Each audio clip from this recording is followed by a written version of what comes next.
Call to order the Wednesday, what is today? May the 2nd? May 2nd, sir. May 2nd regular meeting of the rescheduled meeting, rather, of the Sacramento Local Agency Formation Commission.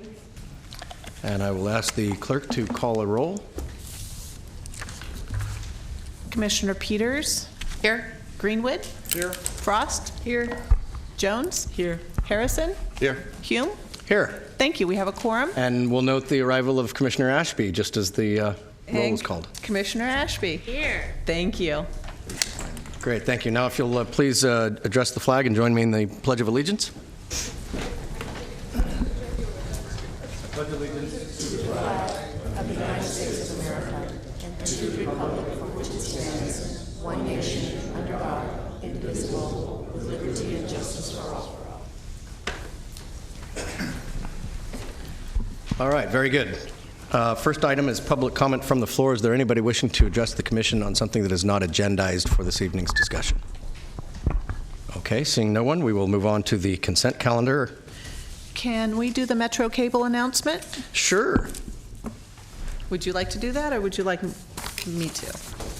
I will say that this meeting of the Local Agency Formation Commission is cablecast live on Metro Cable 14, the local government affairs channel on Comcast, Consolidated Communications, and AT&T Uverse. The meeting is also webcast at www.sacmetrocable.tv. Today's meeting will be repeated Friday, May 4th at noon and Sunday, May 6th at 9 a.m. on Channel 14. This meeting is also closed captioned.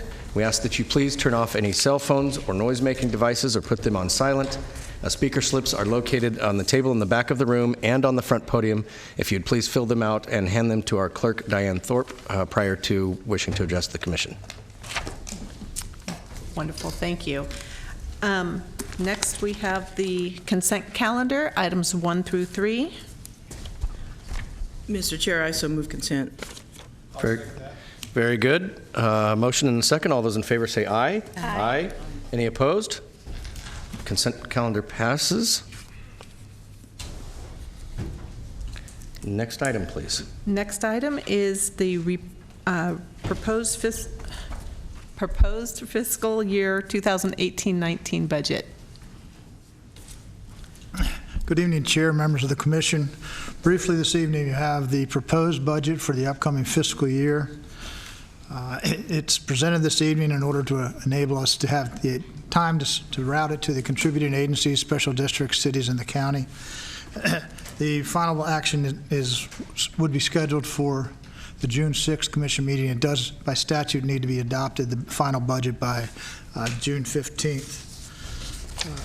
One of the points you'll probably notice there's a significant realignment of budget allocations at the direction of your commission, and in recognition of a change in staffing with the retirement of the previous executive officer.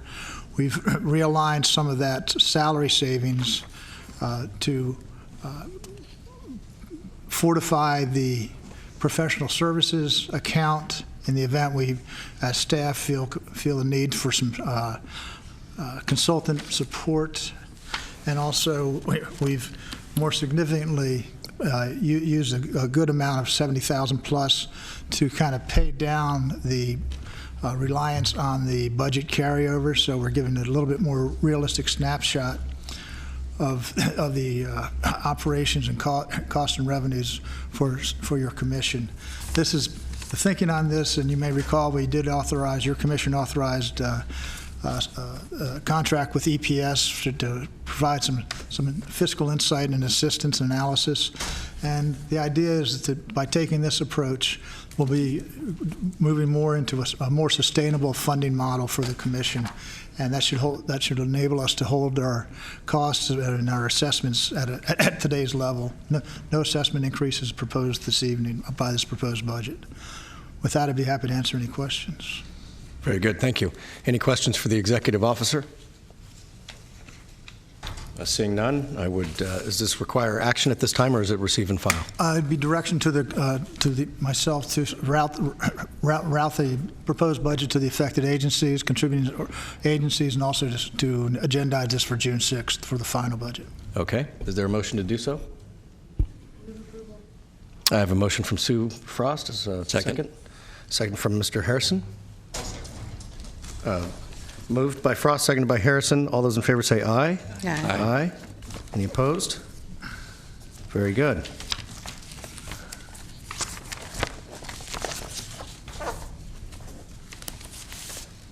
All right, Madam Clerk, please read the next item.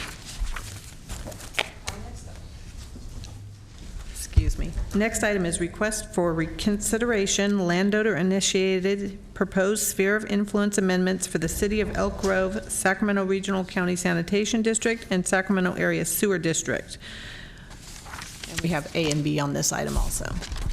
What I would suggest is that these items are related, so they are agendized as one item, so the commission could take and address both requests for consideration as a single item.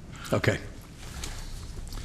Is there anybody wishing not to hear them both at the same time? Okay, I think that's more efficient.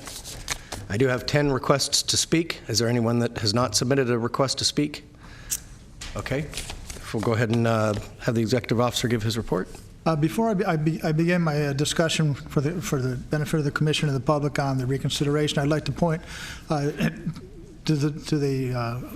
for the commission's benefit, you've received a letter from the Sierra Club raising a concern regarding conflict of interest of LAFCO council, also being counsel to the Joint Powers Authority that's constructing the Southeast Connector.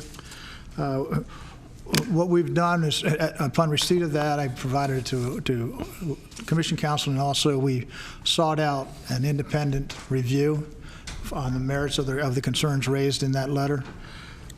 With the responses back from the firm of Barth Daly, a local firm that specializes in local government issues in particular, neither they, our own counsel, nor myself feel that there is any conflict here. I'm comfortable proceeding with the staffing as exists. Very good.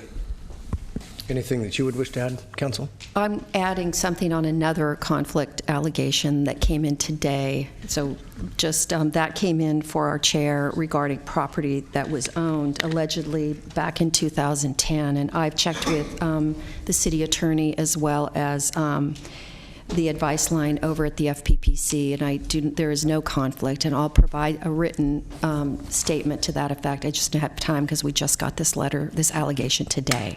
But it has to do with the fact that the property is located not within the area that would be considered to rise to the level of needing to take the next look, and also you don't have a familial relationship any longer. So I confirm that. So we just wanted to get those two items before we started the hearing, in case there were any questions.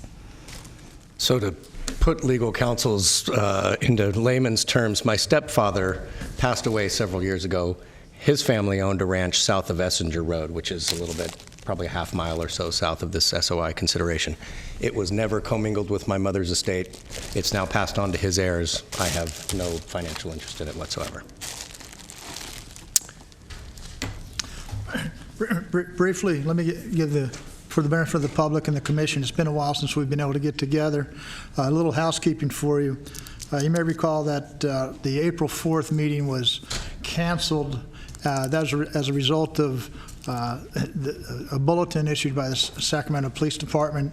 There was some concern about some planned activities, protest activities in the area that were going to make it problematic for folks to be able to get through the traffic and get down here. So we did consult with the commissions, with the chair, and arrived at the decision that it would be prudent to allow this item to roll over to this evening's meeting. By statute, the item needs to be scheduled for the first regularly scheduled meeting, which was April, but it can be continued for up to 35 days, so we're still within that statutory window, so we're in good shape there.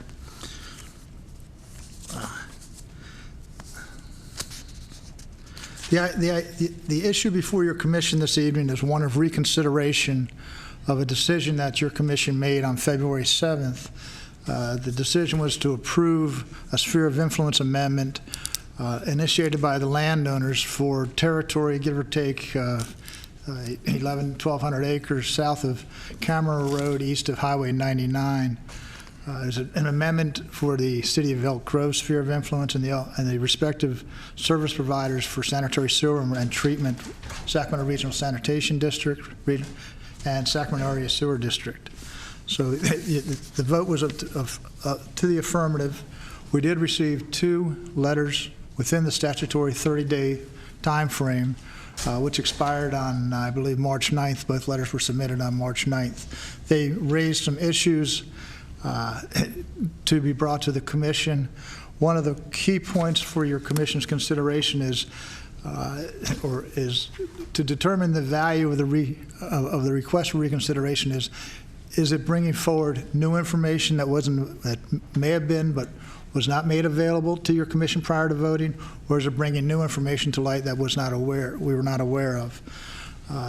In reviewing these and reviewing this myself and also with the assistance of Commission Counsel, our recommendation is that you deny both requests for reconsideration, largely premised on the rationale that most if not all points raised were addressed in the materials provided to you, be they the CEQA documents, the municipal service review, the executive officer's report, public testimony, and discussion amongst the commissioners. But that's my recommendation to your commission. Your commission renders that decision.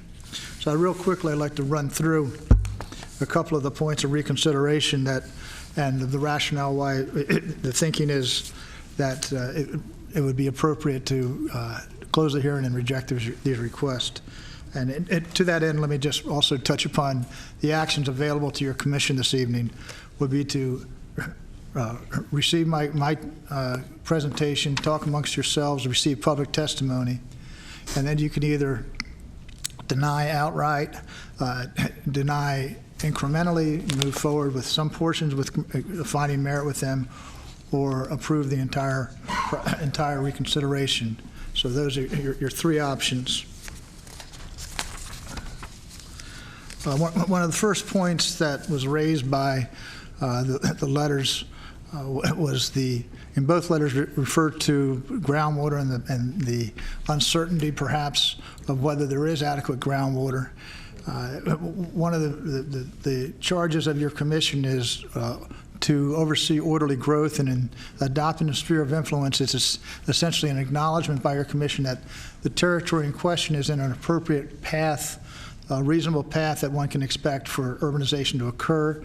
There may there are various facilities that are proximate. There's other land use opportunities in the vicinity. So that's the threshold question there. One of the first points raised in one of the letters is that there was public input provided, written input provided that didn't see the light of day, wasn't provided to the commission. All that information was provided to the commission. It's also been posted on our website, www.saclafco.org. That the letters in question are itemized in the report to your commission. The question of, again, stepping forward with the question of anything, are there new or different facts that could have been presented previously? Nothing was raised in either of the letters that were not previously provided or analyzed for your commission or discussed by your commission. And by definition, the letters refer to those sources of information, so they essentially self-cancel.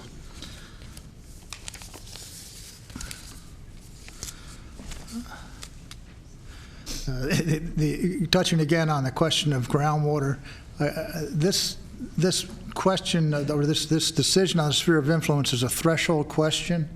It enables others, the service providers, the City of Elk Grove, to work with the landowners to develop a means of providing services. It doesn't guarantee that those services are there.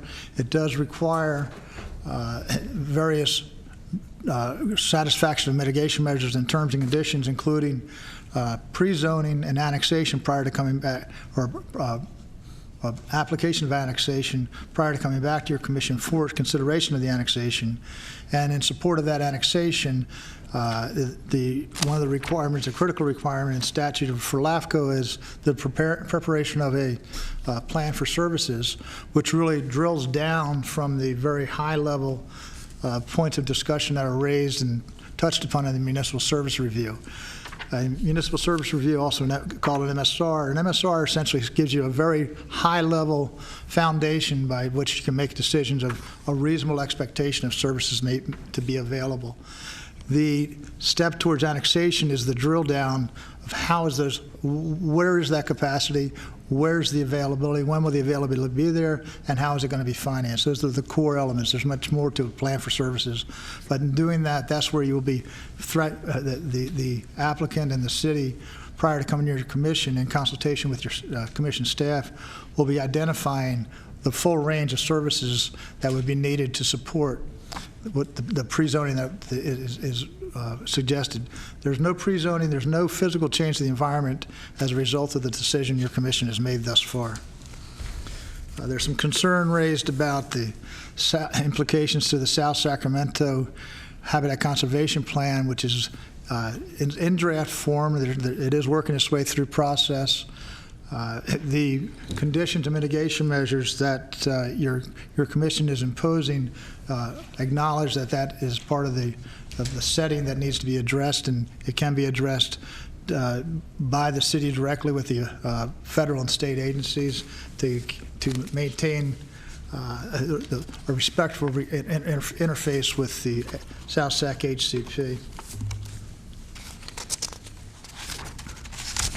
There's concerns raised about implications of a separate, distinct project that's being carried forward by the Joint Powers Authority, the Southeast Connector that I mentioned earlier. That's a transportation proposal. Your commission has no land use or transportation authority. The two projects, or the two entities, LAFCO and the JPA, there is no relationship between those two. There is a physical happenstance that a proposed alignment would be in the vicinity of this project, but your decision does not influence how that project is or how that project would be implemented.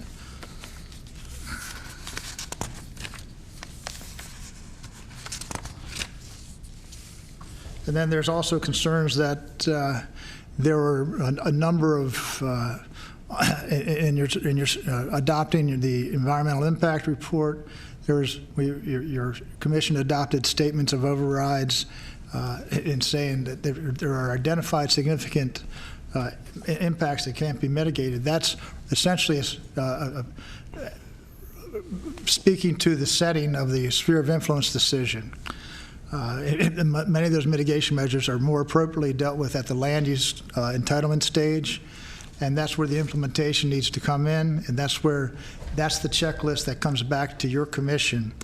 You may recall, some of y'all may recall, when the City of Folsom sphere of influence was approved mid-late 90s, there were 17 points of concern, terms and conditions and mitigation measures dealing with services, preservation of open space, distribution of affordable housing. All of those conditions had to be satisfied at the city level before that proposal came back to your commission for consideration of the annexation. So that was acted on about 5 years ago by your commission. The annexation's part of that. So that's a pretty good example of real-time example of how the process can work. A sphere can be determined. If the conditions and mitigation measures can be satisfied, then the process can move forward. If they can't be satisfied, then then we've exhausted the process in that regard.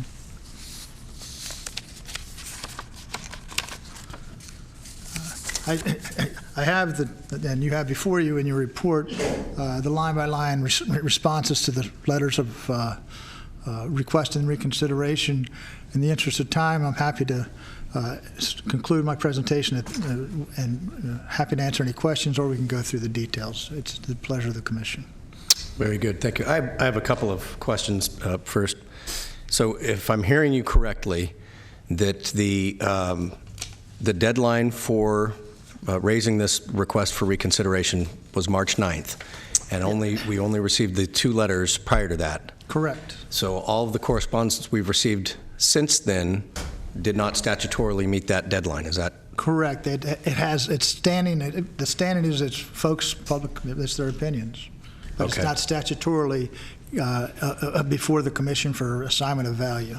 And then does that drill down and hold true to the fact that the items you have addressed in your staff report that were raised in those letters are the only admissible items to be considered for a request for reconsideration? Yes, sir. Those 2 letters are what's before your commission. Okay. Very good. Any other questions of staff at this point? And then just one final question. We are not being asked to reconsider our votes or even justify our votes. We're being asked whether or not they've met the threshold with the points that they raised that have presented new or different facts or information that were not taken into consideration at the time the decision was made. That is correct. Okay. And then with respect to the speakers tonight, and I've received a few more slips, I believe. Yep. The issue at hand is that request for reconsideration. So therefore, comments should be more or less directed at this is why the whole thing ought to be opened back up, and not necessarily on the merits or demerits of the application itself. Or the vote itself on February 7th. Okay. Okay. Yeah, thank you. Acknowledging the March 9th date for the petition for reconsideration. Subsequently, we have received a significant amount of additional information in support of the 2 letters for reconsideration. What is the appropriate use of this information? That information is in the record. It's for you to look at. It's not a reconsideration request itself. So it's merely there for you to assist in you making a determination about whether or not you feel that reconsideration is noted. I think it's, obviously this project was controversial, so we will, that doesn't surprise me that we've gotten letters saying we support, the request for reconsideration, because it was controversial when we heard it on February 7th, and all the other dates we heard it.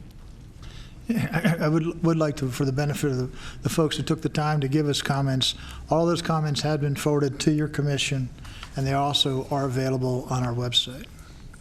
So they are here to assist us, but they're not. They don't have legal standing for reconsideration, For reconsideration. to determine the value of the reconsideration.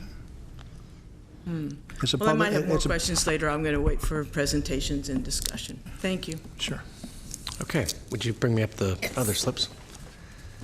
All right, so again, if you could please limit your comments to the issue at hand and not necessarily opinions on the actual application itself, we would appreciate that just for the time. And I do want to apologize for anyone that was inconvenienced by the rescheduling of the last meeting.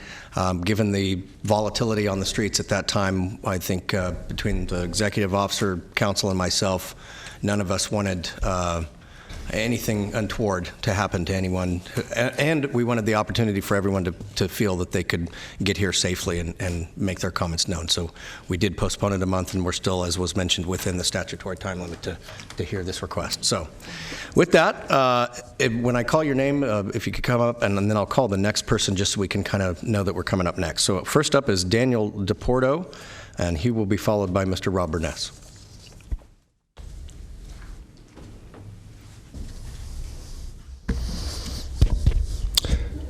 Chair Hume and members of the Commission, thank you for the opportunity to speak here. I'm here speaking on behalf of Camillus Companies and Folletto Development Group. They were the applicants for the Sphere of Influence application that you approved. Again, thank you for the opportunity here. I'm not going to spend a lot of time. We just want to commend staff and your legal counsel on what we believe was a fine job done with the staff report. We agree wholeheartedly with everything in there, both substantive factual analysis and the legal analysis.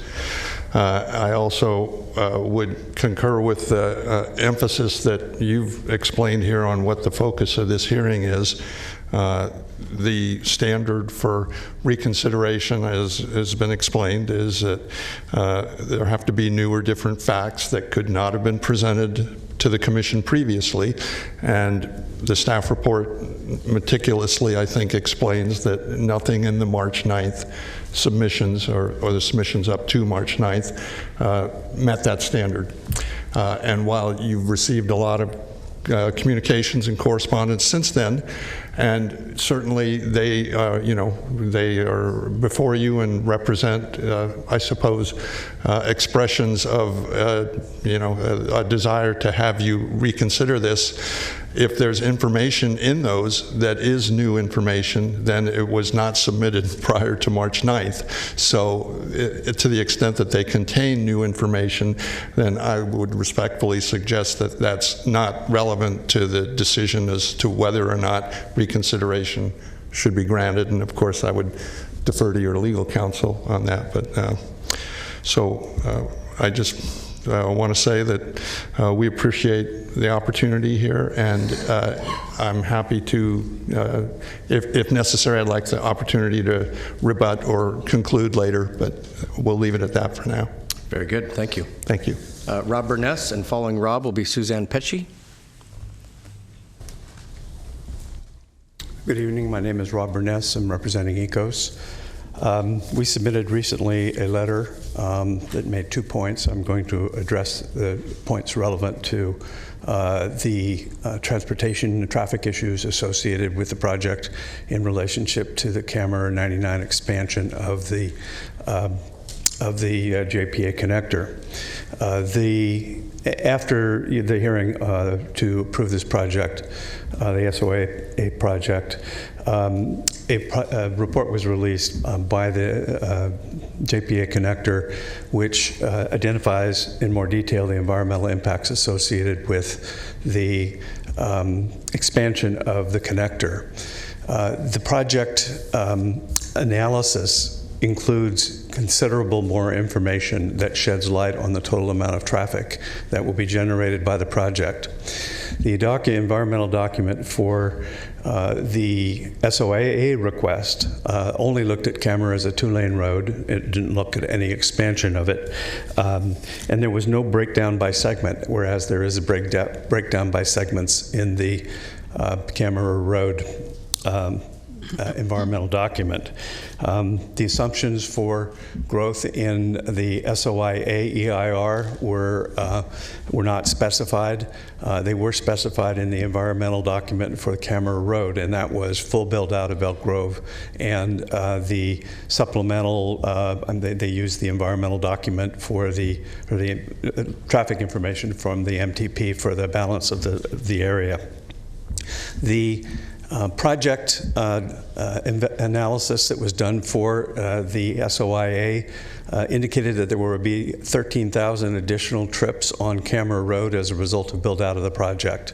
The analysis for the Camera Road connector improvements indicated that with expansion of the road to 4 lanes, the level of service would be still at levels ranging between D and F. And that's primarily because the extension of Camera Road will bring a lot of traffic, as it is designed to do. Extension to Interstate 5, as it's designed to do, will significantly increase the through traffic because it's designed to be a regional connector. Even without this project, there will be levels of service D of F. If you add 13,000 more cars onto Camera Road and those intersections, that will exacerbate that. There has been no discussion of this. There is has been no participation or reaction on the part of the JPA staff on these impacts, and I think this is a significant issue that we think it's a significant issue that since the connector was a basic reason for your justification of some of your commissioners for approving the project, that you you reconsider this and you do it in conjunction with Bilby Ridge, because it too will generate traffic. And the question really is, how much traffic will there be on Camera Road as it's expanded, and will that undermine completely the entire objective of having it be a regional connector? This is a big issue, and we think it justifies your reconsideration. Very good. Thank you. Suzanne Pesci, and following Suzanne will be Mr. Ed Owen.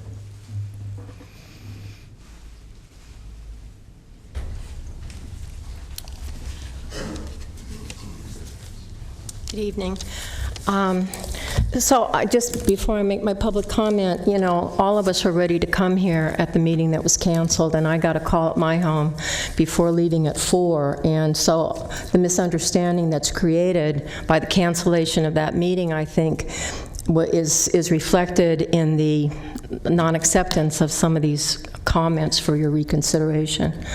In saying that, for the record, you know, I really think it's really my opinion that the LAFCO approval of the Wackman Highway 99 SOI comes at a very bad time and really poses what I perceive as a potential conflict of interest as the Regional San Sacramento County Ag Habitat Land Recycle Water Program, known as the WISP, comes before the State Water Board tomorrow. It's the last item on the agenda. And, you know, they're going to be very stringent in looking at this project, and they're going to be ranking it with the other 7 projects. And it is really a program that is designed for beneficial use. The funding is Prop 1, taxpayer money.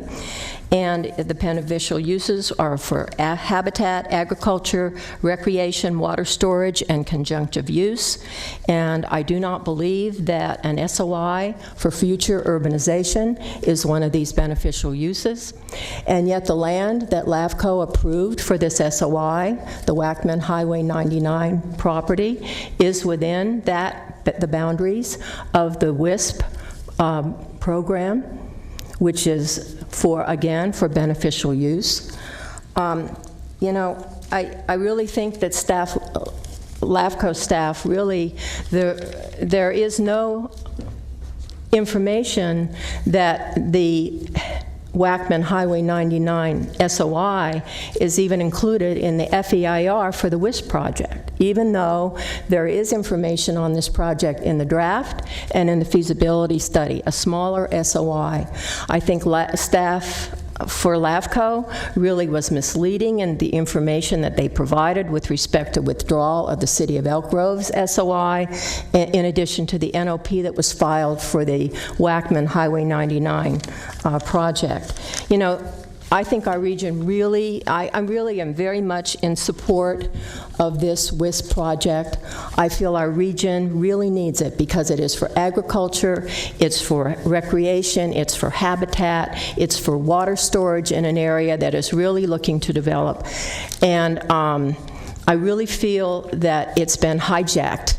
It's been really hijacked by LAFCO staff, by the legalities of the acceptance of reconsideration comments. And all of you as elected and appointed officials really understand that you represent our concerns. You represent our needs out in South County.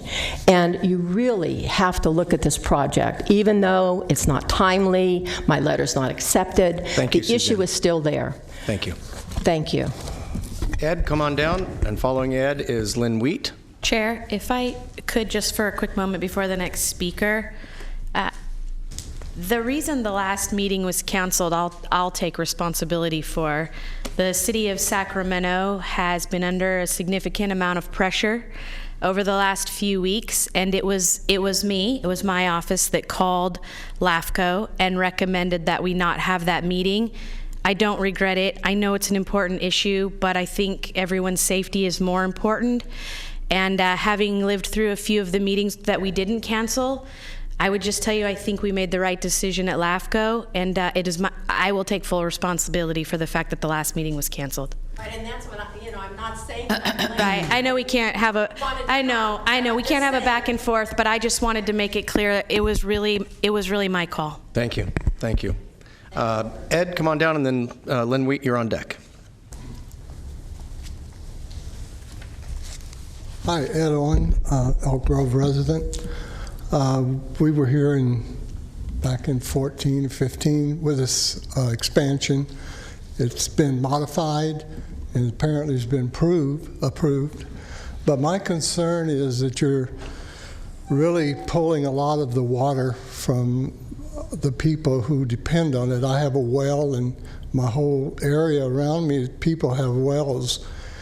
And there's even some rumors now that there may be a possibility of putting meters on wells so that they can determine what our real water use is, because we're allowed so many acre feet now.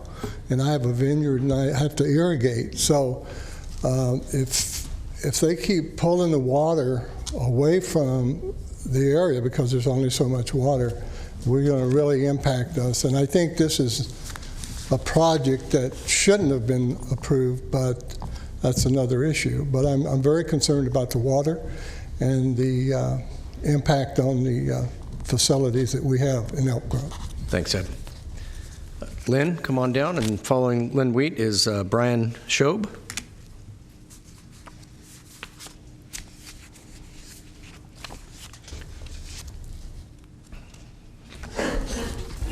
Good evening, Commissioners. I have a slide presentation, a PowerPoint that was approved, and I see that it is up now. So I've spoken to the issues about how Elk Grove's developing, and I thought it would be timely, because I've talked about it, to show you pictures, because sometimes pictures can definitely say more than my words. So we're just going to click through these, and what I've done is I've taken pictures from 2013, and I've combined them and showed you pictures of today, now, 2018. And this is for just a small area of Elk Grove, on Elk Grove Boulevard from Elk Grove Florin to Harbor Point, and then Laguna Bond from Elk Grove Florin to Harbor Point. And unfortunately, we would be here all night if I included all the pictures. So you're just going to see a brief 31 pictures.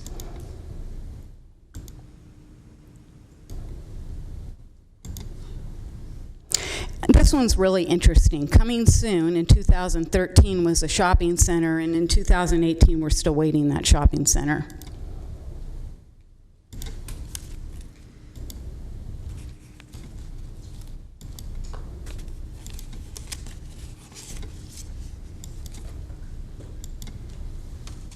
This is infill that has yet to be developed and no plans. I don't see a city sign saying project application.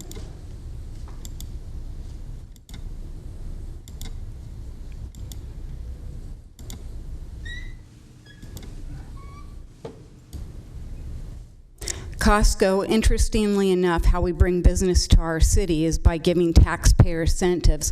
So each time a taxpayer, Elk Grove resident, goes to a Costco, half of the city sales tax will be going back to Costco and the developer. Lynn, I'll just note for you that the clerk didn't restart the clock, and I think Mr. Owens had about 2 minutes left on his time, so you're not over. I'm rushing it through. And this was a project within our city where Capital Nursery used to be. It was a commercial project, and again, our city speaks to needing to bring employment centers or places where we could have employment, and our city council rezoned this to housing and retail, and I suggested at the city council meeting, since we needed jobs, maybe the retail should be built first. But here we have the homes built first. It is a gated community, and as you can see, we have some chain link fence with that barbed wire. And this is on Elk Grove Boulevard. This is right along our city hall. So when we have our economic development department working on bringing us more medical offices that they say we need, or more offices, we have quite a bit of space within our city available. I did take a little trip out to our industrial area, and of course I didn't peruse the whole area, but there's quite a bit of available Lynn, space out there. We've seen the pictures. Do you have a comment you'd like to make? Yes, I'm going to make my comment right now. This is Sterling Meadows. When I submitted the letter, I want you to see that this is a project underway. The City Council in 2007 approved this through a rezone general plan amendment, removing commercial, making it all housing. This is a housing development that now our City Council wants to get that 30 acres of commercial back. I couldn't figure out why they weren't giving the developer an extension on that development agreement to allow them to build what they were intending to build until I discovered that these particular developers, business people, are from out of state. Again, this is Lynn, at the edge Lynn, of our town. you're diving into the weeds on Elk Grove issues. You're not presenting information that was not available for consideration, so you're not addressing the issue of a request Well, for one of the things reconsideration. that the LAFCO commissioners are supposed to look at is preserving our farmland and decreasing urban blight. And so what I'm trying to demonstrate is, as Elk Grove focuses and funds infrastructure out to SEPA with taxpayer money, that they're looking outside the boundaries and not necessarily caring for what's within our city. So Okay, that's and what that I'm would be a trying to great point to make at a time if this item is reconsidered, which is what we're talking about tonight, Right. is whether or not to reconsider it. So what I'm suggesting is that as you reconsider this, I can bring this back to you. Thank you. Thank you. Okay, Brian Schob, and following Brian is Suzanne Haig. Yes, good evening, commissioners and staff. My name is Brian Schob, and I'm volunteer with 350 Sacramento. I'm also a Sacramento County resident. 350 Sacramento. Thank you. So I understand the question is there new and different information that is available now that was not available previously? I'd like to respond directly to that question. The Air Resources Board 2018 Climate Investments Report, published in March, determined that out of 48 programs the state is investing in through the cap-and-trade revenue, the program to protect farmland at risk of development is ranked... Hang on just a second, Brian. Can we have the Metro Cable staff pull down the slideshow and go back to the live camera? Thank you. As the son of a rancher, I don't mind the pictures of the cows, but... Agreed. So the program to protect farmland at risk of development is ranked second in terms of cost effectiveness in terms of greenhouse gas emissions prevention and reduction. I just want to repeat that preserving farmland from conversion to development is the second most cost-effective tool we have to prevent and reduce greenhouse gas emissions. Why is that? Well, according to a case study done in our neighbor, Yolo County, by two professors from UC Davis, one in soil science and one in urban planning, an acre of urban land produces 70 times more greenhouse gas emissions than an acre of irrigated farmland. Here's another study that came out since your February decision. On February 26th, the group of 6 UC professors published a detailed review of climate change trends and impacts on California agriculture. Included in the findings, average temperatures are expected to increase 8 degrees Fahrenheit on average if we continue on a business as usual scenario. Furthermore, we can expect an increase in the frequency and intensity of heat waves in this region, and by the end of the century, experience a 65% loss in snowpack, a 50% increase in severe droughts, and a 50% increase in the number of severe flooding events. Now, the researchers' focus was on the impacts of those trends on agriculture, but I submit to you that all of those findings have severe implications for this region, particularly in terms of heat waves, urban heat island effect, and flood risk. Here's one more study that was not available at the time of your February decision. SMUD conducted an initial assessment of Sacramento County's land-based carbon sequestration potential last year, the results of which they released in December internally and to the group of technical advisors who advised the study, including myself.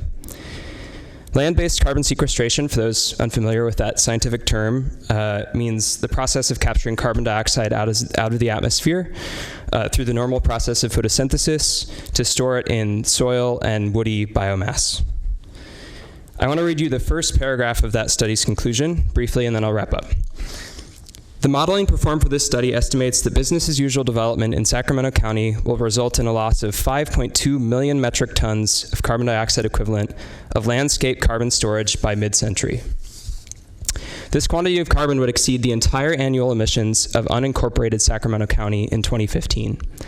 These losses would be from the result of increased urbanization and the loss of natural habitats that store carbon. The largest losses result from the conversion of agriculture and shrubland. However, this emissions liability can be limited through proactive and strategic land use planning and infill development. So to wrap this up, I've just presented you with 3 recently published studies that were not priorly available.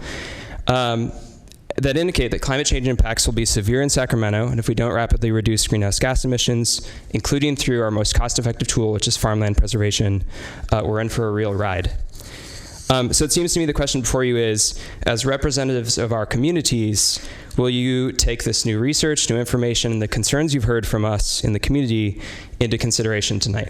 Thank you. Brian. Suzanne Haig. Following Suzanne Haig is Don Mooney.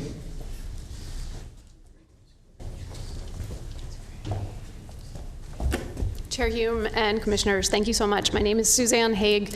I'm here as a resident of the Sacramento region, and my concern is that there is information that's being brought to the table that is not being considered because this is somehow being rushed through. I and my family came to the hearing that was scheduled that was ultimately canceled, and fully understand the reasons for that cancellation, but there were other folks here that same night that didn't get the notice like us, and it seems like there is a proposal being considered that is being rushed through, and this commission's mission and responsibility is really to represent all of us within this region, all the citizens of this region, and to really hear our concerns and do your due diligence. And I understand that there was a lot of study that went into your initial vote, but I do think there's an additional information that has come to light. And I really urge you to request, to hear the request of the citizens that you're representing here tonight to reconsider some of this new information. In particular, I'm very concerned, just as a citizen of the region, about the water table issues that others have raised, the traffic issues, and the concomitant air pollution issues that have been raised.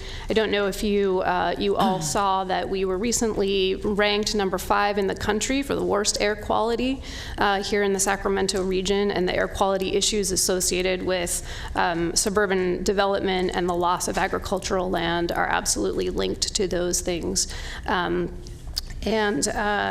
And finally, I just wanted to say, too, that, you know, if you were a team of surgeons and you were rushing to the surgery room to make an unalterable change in somebody's physical being, and somebody ran down the hall and said, I have more information for you, you would stop, even though it was not sort of the usual protocol to do so. And I think that's what we're doing here, is just we're considering an unalterable change. When we lose agricultural land to suburban development, it never goes back. We can't log on to Amazon and order more. It's gone forever. And so I just urge you to really take the information at hand seriously, to take our time with this. We're not asking for a big change. We're just asking for more time and consideration for information at hand. Thank you so much. And my fellow citizen and son would like to say something as well. Say your name. Asa. And what do you want them to do?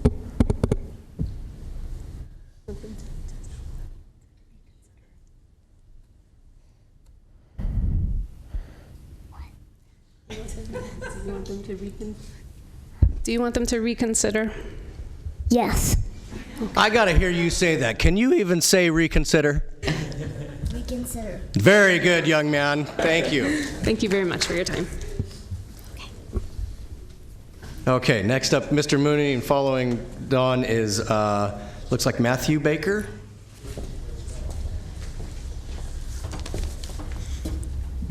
Thank you, Commissioners.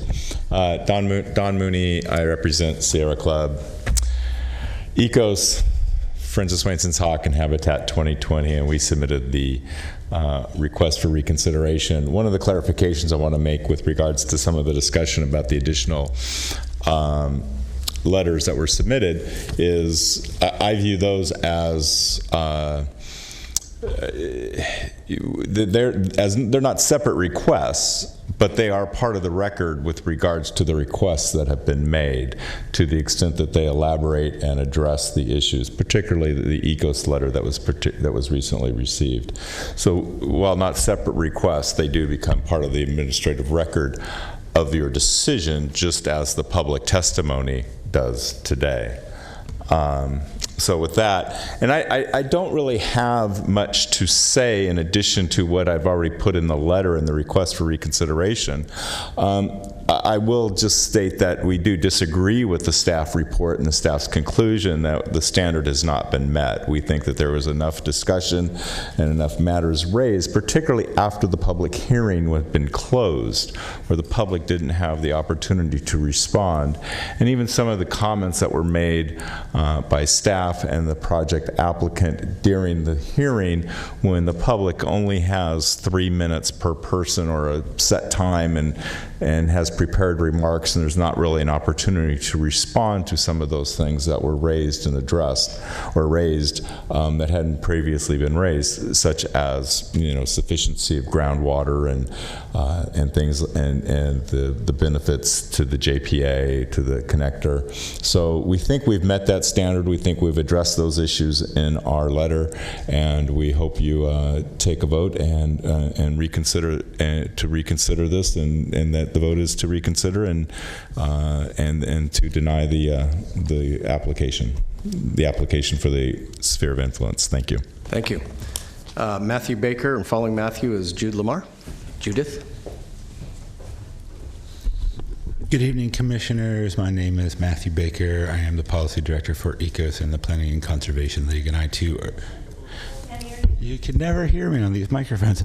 Can you hear me now? Mm-hmm. So, good evening again. I too urge you to reconsider this decision. I do think that there has been relevant new information brought to your attention, whether it was before March 9th or after is irrelevant. I think particularly of relevance is the recent traffic analysis for the connector that should warrant your attention.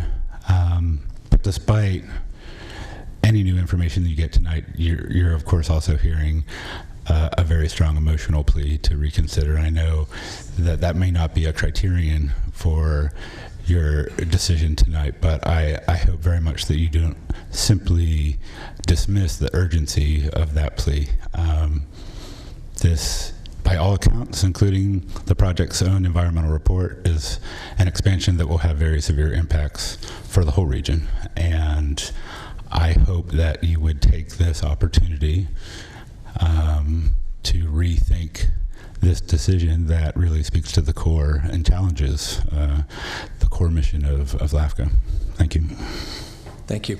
And I think that what we couldn't hear is Matthew was citing your Policy Director for ECOS. Could you state your title and organization again? Policy Director for the Environmental Council of Sacramento and the Planning and Conservation League as well. Thank you. Appreciate that. Okay, Jude Lamar, and following Jude is Phyllis Eilert. Sorry if I butchered your last name. Good evening, Commissioners. Thank you for this opportunity to address the reconsideration request. We do disagree with the staff, and one of the issues that we disagree with the staff about is the fact that new information became available after your decision that was provided by this you're getting a copy now, report, The State of the Art on Agricultural Preservation, published by the State Association of LAFCOs and co-authored by the American Farmland Trust.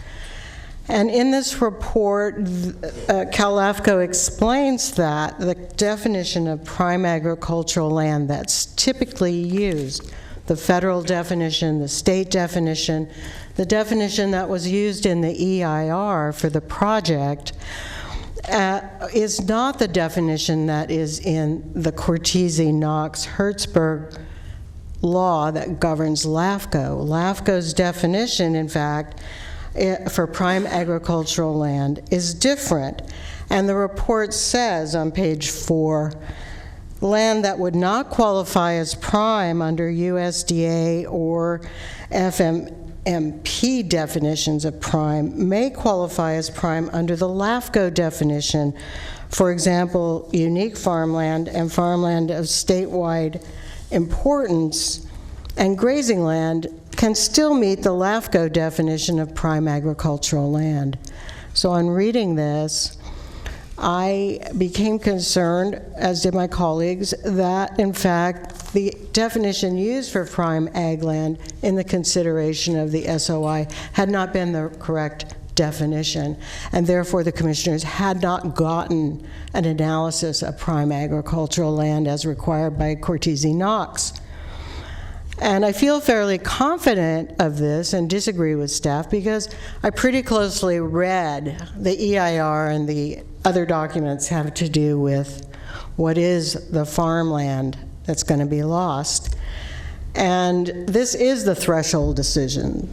This is where LAFCO makes a decision that we're not going to protect this as farmland anymore. We're not going to use the policies that have been used for the last couple of decades to protect this area as farmland. And so that to me is the most important part of your decision on February 7th, and why I would ask you to reconsider that decision in light of this definition and ask staff to come back with information as to whether using the Cortese-Knox definition of prime ag would change the amount of prime land that you're actually allowing to be taken out of protection. I think this merits more time and it merits your attention for that reason. Thank you for your attention tonight. Thank you, Jude. Okay, Phyllis Eilert, and following Phyllis is Alexandra Regan. My husband, Dennis Blagan, Phyllis Eilert. My husband and I were both appalled at the sphere of influence going on outside Elk Grove there, because everybody knows that's the first step towards lands development. And we heard a farmer talk a number of years ago, and he was telling us he could grow tomatoes on top of a mountain, but he said, would you want to pay for them? I think we do not realize just how important land itself is, regardless of how prime it is. And once houses are there, no, we do not go backwards. And that doesn't include things like Swainson's Hawk. We already have developed going to develop all of Natomas. That was a major place for Swainson's Hawk. Now we're going to get rid of it down there. And even, bizarrely, but I've read, even though farmland is plowed up and everything, just in the little swatches of land around the edge, a bunch of wild things grow there. And we're getting rid of it once houses are planted there. Another thing that appalls me about this is what I view as what the lady with the picture showed, and that is it's hopscotch development. We've got a ton of infill and we aren't using it. We're already figuring out where we're going to expand. All you have to do is go to Houston to see this run amok. You can't go 5 miles without going on 3 freeways, and all you're crossing in the in-between is blank land. And that's what we're talking about here. We aren't talking about making it denser. The other thing is, we seem to be out of order because we didn't make deadlines and stuff like that. Well, if you look at the side here and the suits and when they arrived, and if you look at the sides here and how the public all dribbled in, we're doing it on our own out of interest. And these guys are doing it for money. Money's a big motivator, and little people don't hear about everything always on time. And by the way, I tried to send in an email to you guys, and maybe the email I was given was wrong, but my email did not go in. So, you know, who knows what else was gone. Anyway, I think you should rethink this. Thank you. Alexandra Regan, followed by, I think it's Andy Sawyer. Hi, I'm Alexandra Regan. I'm the Director of Operations for the Environmental Council of Sacramento. I just have a few points to make quickly. We've been here before. I was here last time. And these are some things that stand out as most important to me, mainly based on not only the expertise of ECOS, which we have years of expertise within, but also a lot of the buzz that I see on social media and online, concerns about this amendment from local residents themselves. As you know, Elk Grove already has 4,000 vacant acres of land that's zoned and ready for development. So there is no need to or justification for opening up an additional 1,156 acres of farmland to development. This is a threat to our water supply, the livelihood of our local farmers, and the smart growth principles that is your duty to uphold and that are so integral to creating communities in which people want to live. As a lifelong resident of Sacramento and somebody who plans to stay here, I encourage you to please reconsider this decision. Thank you. Thank you. Andy Sawyer, please. Chair Hume and members of the Commission, I'm Andy Sawyer, Chapter Chair for the Sierra Club Motherlode Chapter, speaking in support of reconsideration. Your staff have urged that reconsideration be rejected based on an exceedingly narrow interpretation of permissible reasons for reconsideration. We believe we've met even those very narrow that very narrow interpretation, but as Don Mooney explained, a more reasonable interpretation is appropriate. The staff interpretation defeats the whole purpose of having a reconsideration process. Reconsideration, which is available before many state and federal agencies, allows the agency to take a step back, think through where it's going.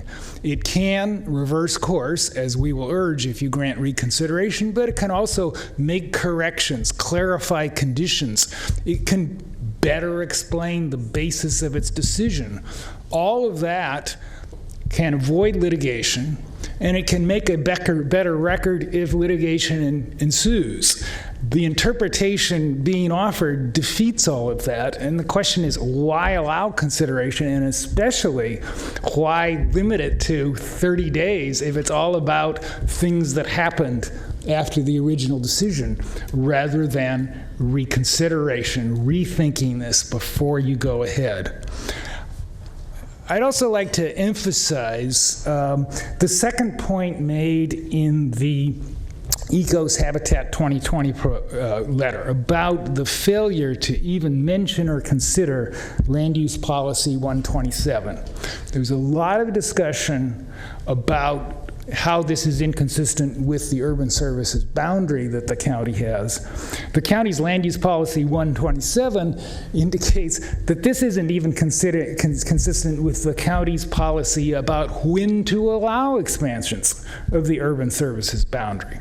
It's important to consider that because this commission doesn't have an agricultural and open space protection policy. It should, but it doesn't. So at the very least, it ought to grant reconsideration in order to take into consideration the only one available, which is the county's Land Use Policy 127.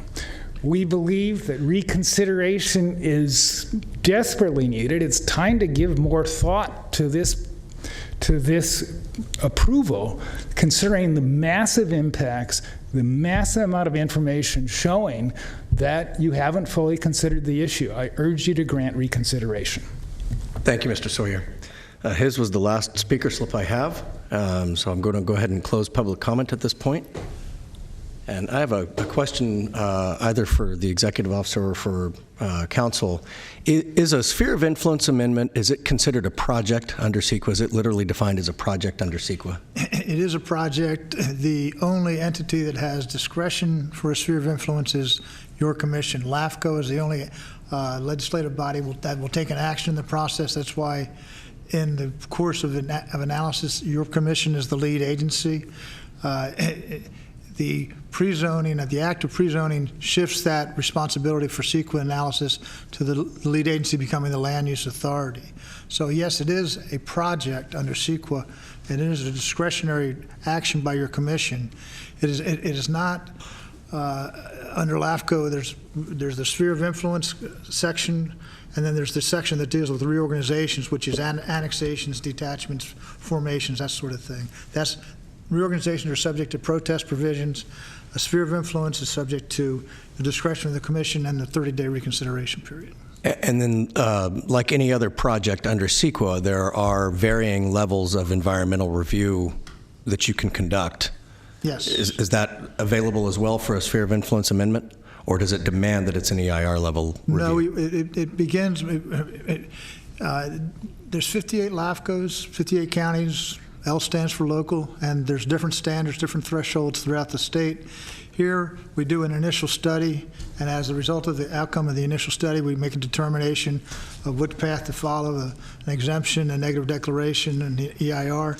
Because of the nature of this proposal, an environmental impact report was determined to be appropriate. Okay, but there will be additional environmental impact reports along with the pre-zoning, with any annexations, those types of things, where those services and mitigation measures and things will be more detailed and accurate down in the weeds. That will be at the local level, and at the LAFCO level, as a companion to that is as the plan for services that we discussed earlier. That's going to spell out the timing, the capacity, and the financing of services for all services necessary to support the development. Okay, thank you. Any other questions for staff at this point? Mr. Harrison. I'd like to ask the executive officer, I understand the deadline, I understand the criteria, I read your report, and hearing the comments tonight and reading the correspondence that came in subsequent to the deadline to receive comments, I'm wondering if staff still feels the same, that in fact no substantive information has been provided that would cause staff to feel any differently. I recognize it's a hypothetical question. I recognize you may not have had enough time to even review everything, because some of these things that I received were just received today. So I know some of this has been very current and very recent. But I'm wondering if your feeling as a result of what you've seen since the deadline or what you heard tonight causes staff to potentially feel any differently about the recommendation. And I understand what the recommendation is. I just want to see if you still feel as solid with the recommendation tonight as you did when you wrote it.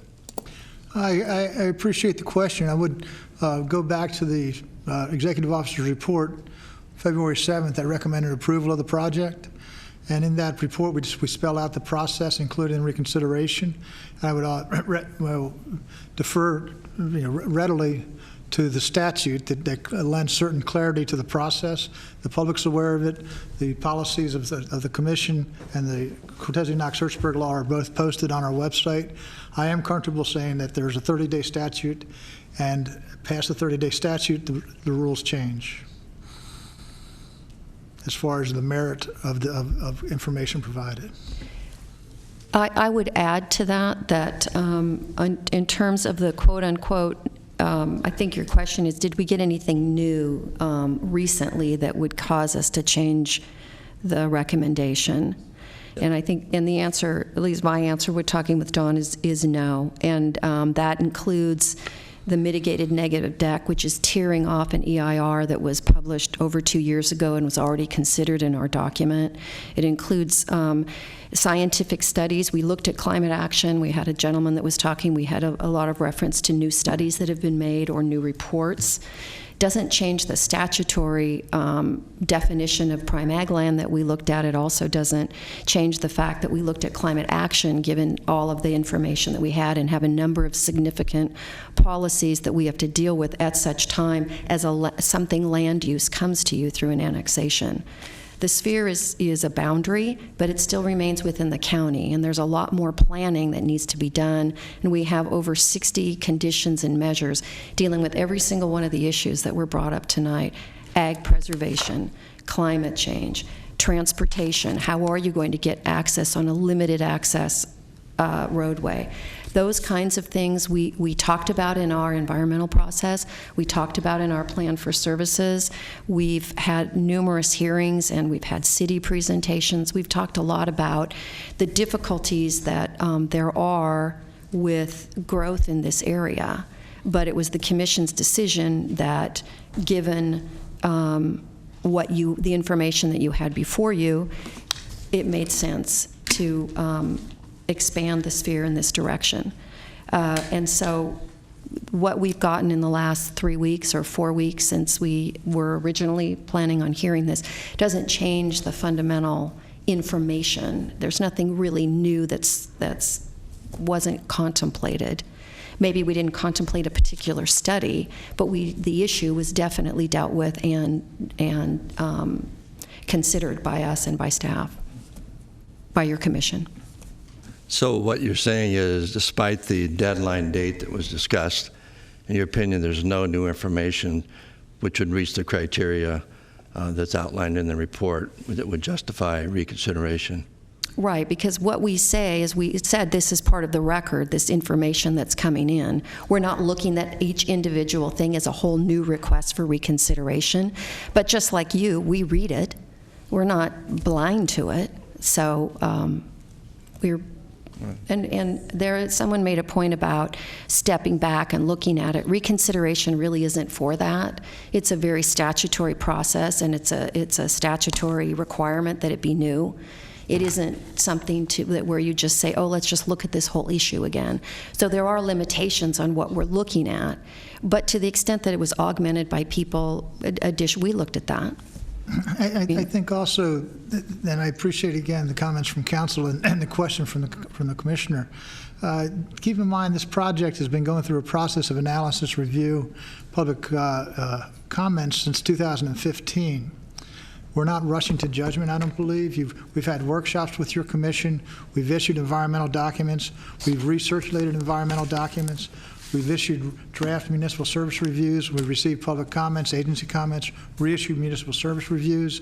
We've gone through definitely contemplative reiterations of what is necessary to find a rationale to approve this project, and I think it's appropriate that we continue to move forward. Okay. Any other questions for staff at this point? Commissioner Ashby. I thought this is what you asked, but maybe you didn't, and I just heard it wrong. But I think what I heard you both answer was, and maybe this is exactly what you asked, would you change your recommendation to support the project? But the question I thought he was asking was, would you change your recommendation for reconsideration? Because I heard you answer that your recommendation for moving the project forward would be the same, which I understand. So nothing compelling has come to you that would change your recommendation to say we shouldn't do the project. But I thought the question I heard was slightly different than that, which was, have you received anything new, even if it was past the deadline, that would change your recommendation to this body for reconsideration, not necessarily your recommendation, assuming if the body took the, made the decision to reconsider, that your recommendation would still be the same to approve the project. And so if that is the question, then I just would like to add to it a little bit. Did this report exist? And also, what about the air quality finding that was mentioned, and also the potential litigation or the avoidance of that? Do none of the three of those compel you to believe that there's new information worth reconsideration, even if post-reconsideration your recommendation remains the same? I think the white paper alluded to by one of the speakers that was issued on ag preservation by Cal AFCO, we provided that to your commission prior to your decision making. It was in your agenda packet for February. As the council has pointed out, there's exhaustive discussion of the environmental setting here, be it air quality, be it climate change, be it addressing the needs of the implementation of habitat preservation actions, that sort of thing. So I don't think we turned a blind eye or took a narrow view of any of these issues going through the process. Yeah, I don't think that, that's a little more accusatorial than I meant it to be. It's like, the packet you gave us originally was, I don't remember this, but it could well be in there. There were a lot of things in there. But the air quality finding that was new, it's not to say you didn't consider air quality, but perhaps there is a new finding. Perhaps there is a new issue worth reconsideration. I think that's more the question. It's less accusational, more just, hey, is there something else out there would it make this whole thing easier if we voted again? That's at the root of this question. I do appreciate the clarification. I didn't mean to respond in a acerbic fashion. What I would say is that the information that we did bring forward, it's adequate, as we've discussed at the outset and throughout this process, to support a decision of a sphere of influence amendment approval. There's a much different threshold that your commission has to consider at the next stage of action, which will be an annexation. That's where you start getting on the ground. That's where the physical implications and impacts start to manifest themselves. So I believe keeping it at the policy level, not at a jurisdictional decision change level, I believe that we have brought many thoughts to bear on this decision. Okay. Did you have something you wanted to add? Well, I was just going to say that the answer is specifically there's nothing new that would change, have us go back. Even though the air quality do a report, it had to do with climate change and some of the potential accelerants to that. But in our environmental document, we talk about that, and we have a condition that talks about at such time as you start to deal with actually land use changes, you will have to implement some severe mitigations to reduce the impact on So I think what I hear you saying is that while there is a new air quality finding that you feel you sufficiently addressed air quality issues anyway without that report based on information that was available at the time. That's correct. Okay, any other questions for staff at this point? Commissioner Harrison, did you have a request to speak? I just want to add, since they're trying to clarify my question, let me just say it again more succinctly. Has there been new information since the deadline that, in your opinion, may qualify to the level of meeting the criteria that reconsideration would be justified? Yes or no? That would be a no. Thank you. Okay. Commissioner Frost. So I heard some comments and I saw some mention of a commissioner who had mentioned the connector as a basis for their decision, and I'm not sure if that's referring to me, but I just wanted to clarify that in my decision relating to the sphere of influence, my decision was based on the fact that this decision was not, this was just allowing a sphere of influence so they could begin doing some studying to see what would be the potential, and would there be enough water, and would everything, to go through all those 60 plus conditions. So that hasn't changed. I do have a question relating to, because there are a lot of details that have been brought up in relation to that potential moving forward plan, and you said 60 plus conditions? So what if those conditions, and as we're working our way, because this is going to come back, this is coming back to LAVCO if they determine there is a feasible plan moving forward? Correct. Your commission would have the ultimate decision.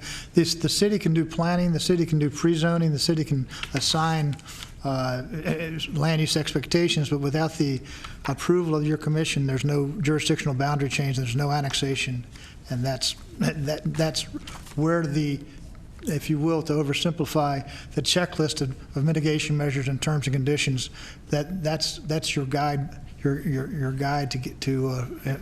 For your decisions, there's no time frame for when it may find its way back here. We expect typically a sphere of influence would anticipate urbanization and services to be available within 5 to 10, 15 years. And that would happen at the city first, and then it would come to LAVCO again for a final decision. That's correct. And so all these concerns, in theory, are going to be addressed throughout that entire process over time. That's, again, I would use, yes, ma'am, and the example of the checklist that really was applied by the city of Folsom in the 10 years between, or 12 years between your commission action of approving a sphere of influence and their actual bringing an annexation proposal to your commission. And so, that being said, that's comforting in knowing that these issues will be addressed moving forward. It's not like this decision on sphere of influence is making a final decision on air quality or water or any of that. It's going to have to be rectified and rationalized and proven and come back to the board. And those decisions will be reliant upon the information available at that time. Thank you. Commissioner Greenwood. Deliberation? Turn your I'm microphone just going down the list. I think Commissioner Frost kind of kicked it off here. I didn't realize we were going down the line here, so I apologize. That's okay. You almost caught me nodding off. But I didn't catch you actually nodding off. No, so I didn't that's a do good that, thing. no, not for a fact. I suppose you're asking for me for my comments about what we've heard. Okay. I think the question comes up whether there's relevant information that we've learned or we've heard tonight that would make us change our mind and for reconsideration. And I've made copious notes here as we listened to everyone. There were 12 different people that talked to us tonight, and tried to digest everything I had with an open mind. Try and also look to see and ask that, well, I consider the acid test as, was there something I heard tonight that made any difference? I heard some things I wish I had heard before. I'm not so sure that, that may have changed my mind. But overall, I can't say I heard anything tonight that was new, that was different than what I expected to hear and have heard before. And I know the key issues that were brought up were around water and water availability and groundwater in particular. Also air quality, which was mentioned a while ago. And also staying within the urban services boundary. And also services, being able to provide adequate services. On all those issues, I thought we had discussed this over a number of meetings. We had an EIR that we had, and we had a chance to review that and study it, ask questions, had meetings outside of these meetings with different people who wanted to talk to us. And so I have to say that I didn't hear anything new. Anything that might have been expressed, Commissioner Frost mentioned some things that maybe she was taken to task on. And of course, I know I made some regarding water and also the connector. But those were personal feelings about how I voted. They were founded on my own. What I was able to ascertain from what I read and studied and listened to. No more than that. To that degree, I have to say that I have to tell you, on all honesty, I didn't hear anything tonight that changed my vote. Okay. Commissioner Peters? No, I did not hear anything tonight that was new information, and certainly nothing that rose to the level to have a reconsideration of this vote. Okay. Commissioner Ashby? Okay, so this is like our vote, or we're it's just a deliberation, sharing or our thoughts? Yeah. Okay, I feel like I already. I'll wait till the vote is shared. Commissioner Harrison, anything to add? I think, yes, I'd like to say that I'm clear that what we're voting on tonight is reconsideration. We're not voting on the project. I voted on that in February. I feel the same way. I would not support it tonight if it were before us, but that's not what's before us. What's before us is whether or not the criteria for reconsideration has been met, and I've reviewed and respect the opinion of council and the executive officer. So for that reason, I would not support reconsideration tonight. Thank you. Commissioner Jones. Well, I have a little bit of information that I'd like to share, a viewpoint. There are two items that are mentioned in the letters for reconsideration. One of them concerns this discussion, a reference and discussion about the urban services boundary. The issue, that one, along with the definition of prime agriculture. What's happened is we have omissions here of a full commission discussion on the implications of these two policy issues. And that's what was missing. And the reintroduction through the letters for reconsideration identify these two issues. And it is, now, with all due respect to staff and all my commissioners and the public, there have been tons of information, tons of pages of information.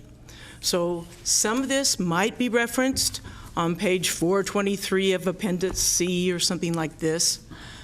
But what's been lacking, the omission, is a public discussion with this commission on those issues. Many years ago, this commission decided to not establish an agricultural policy. It was going to be done on a case-by-case basis.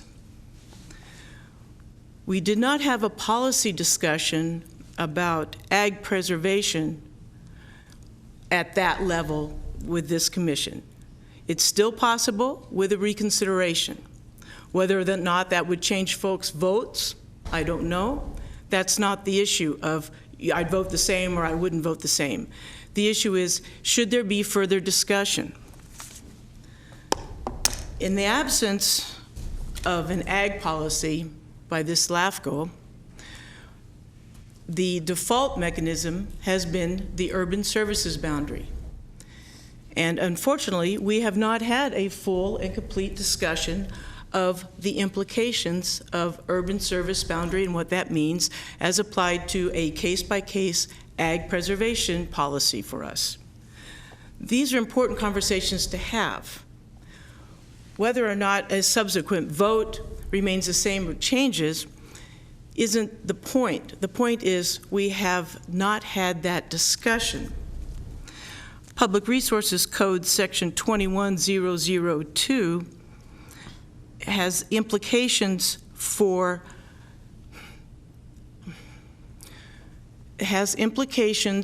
approving significant and unavoidable impacts, in that we get into a subsection of what's really vacant within the existing boundaries. And that statute discusses the need, well, it's probably better if I just read it. Pursuant to CEQA, public agencies shall not approve projects as proposed if there are feasible alternatives or feasible mitigation measures that would substantially lessen the significant environmental impacts of the project. That ties into definition of prime ag. That ties into what acreage is truly available for development within the existing boundaries of the city of Elk Grove. So these items were brought up in the reconsideration letters, and we have not had a chance to discuss them publicly as a commission. Again, this definition of prime ag it's huge, because we're not using the CKH definition. And unfortunately, well, it's not unfortunate, we do have the opportunity to expand that conversation. And that's what I'm asking for tonight. Yeah, Commissioner Ashby. Yeah, thanks, sorry. I think, in listening to everyone's comments, maybe my bar for reconsideration just personally is a little lower. It seems maybe we just do that a little more often where I come from or something. But I mean, I hear the will of the group. I will vote to support a reconsideration just because I think it doesn't hurt anything. But it doesn't sound like it would change the vote either, because no one up here has changed their position. So it's really not going to matter. And as Member Harrison has said, I still feel the same too. I would cast my vote the same way on the other side of a reconsideration, and I didn't hear anybody move differently. So for me, the reconsideration it's fine. I don't think I have a very high bar for what new information would be. For me, the air quality report satisfies it. And I have a hard time thinking that there wouldn't be new information on anything we would ever do up here, because time is right, fluid, and we're always learning, and there's always something new we could consider any decision that any of us make on any given day on any board. So to me, it's easy to take a reconsideration vote. The bigger issue is, was anybody moved tonight, which it appears to me no is the answer. Thank you. I first want to express appreciation for everyone that came out to speak, and I apologize again for the confusion regarding canceling the last meeting, although I do believe it was a very prudent move, and for someone to have been attacked even incidentally, either making their way here or leaving, this would not have been acceptable, given that we had the time and bandwidth to hear this at a later date. That being said, you know, I guess a lot of the comments from the podium were emotional, and they were pleas for kind of, I think what Commissioner Ashby is talking about, of just hear the item again.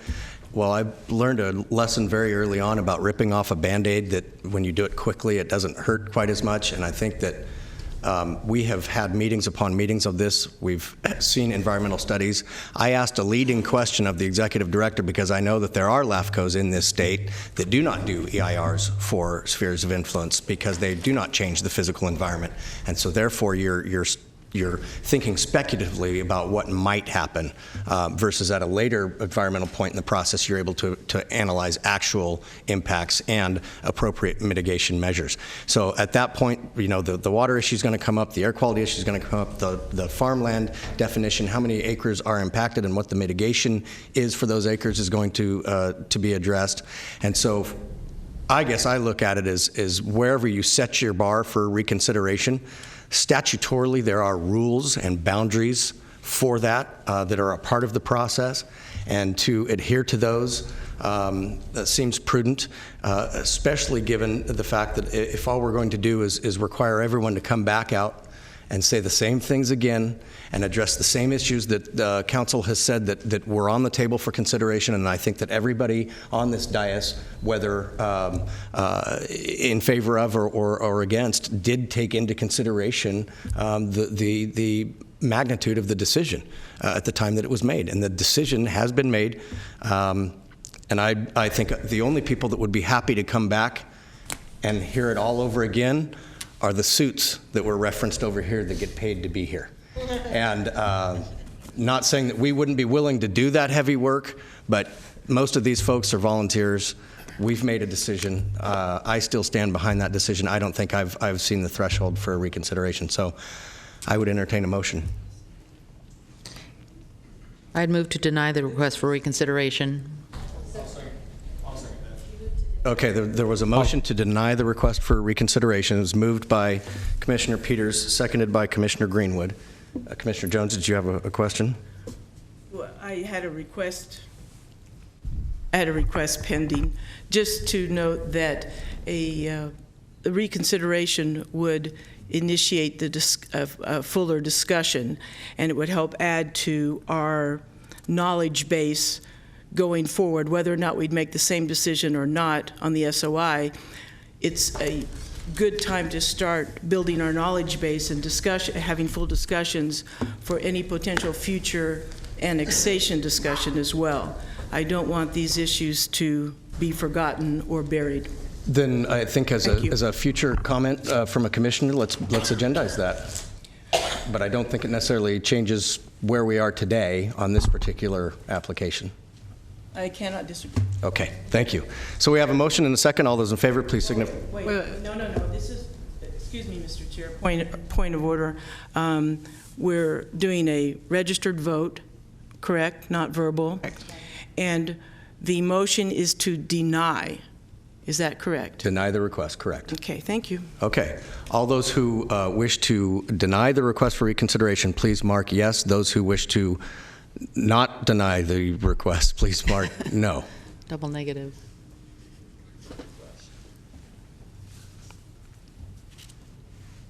Yes.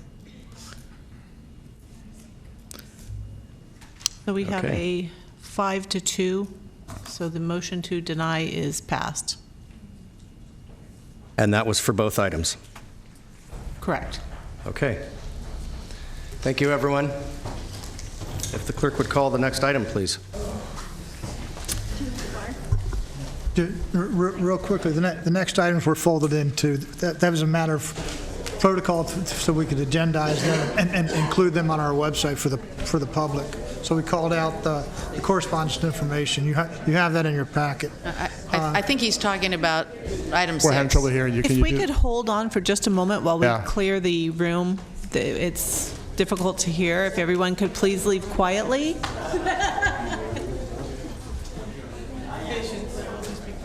They'll be gone shortly.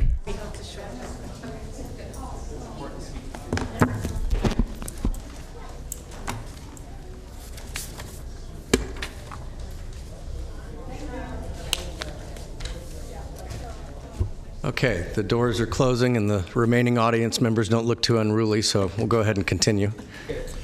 Just real quickly, I'd move to item number 6, Executive Officer Commission Council comments, being the next item on your agenda. I'd just let the Commission know that the clerk and myself did attend the CalEFCO statewide staff workshop at the end of April in San Rafael. There's 3.5 days of intensive workshops on LAFCO-related issues such as ag preservation, air quality, transportation, bringing them all together. So it was appreciate the indulgence by the Commission to allow us to go, and I think it was time well spent. That's all I had to. Very good. Commission Counsel, do you have anything you wish to add? Okay, very good. Comments from commissioners?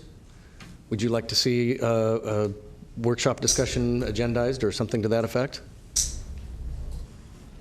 Thank you for asking that. Actually, many months ago, I had discussed that with staff in terms of a discussion about the urban services boundary, and just to make it timely so that it isn't a rushed situation, and where we have maybe perhaps even more of a workshop type of atmosphere to discuss that. And that might lead to another workshop or a discussion on ag policy. Thank you, Mr. Chair. Okay. Is there will of the Commission to schedule such a discussion? If I may. In fact, I was just going to, the two weaknesses I heard tonight in the discussion about whether or not we should reconsider or not, one had to do with prime ag land. And you brought up some really good issues there, Commissioner Jones. I think we need to have possibly a workshop, and I would strongly support that. And so we develop some kind of a policy going forward, because you said at one time, you said even if we did reconsider, it might be a learning process for us. We voted it down, but why not go ahead and have learning process anyway? And so I would support that idea. Okay. Any other comments? No? Okay. I believe that means we're adjourned then. Mr. Chair. Thank you.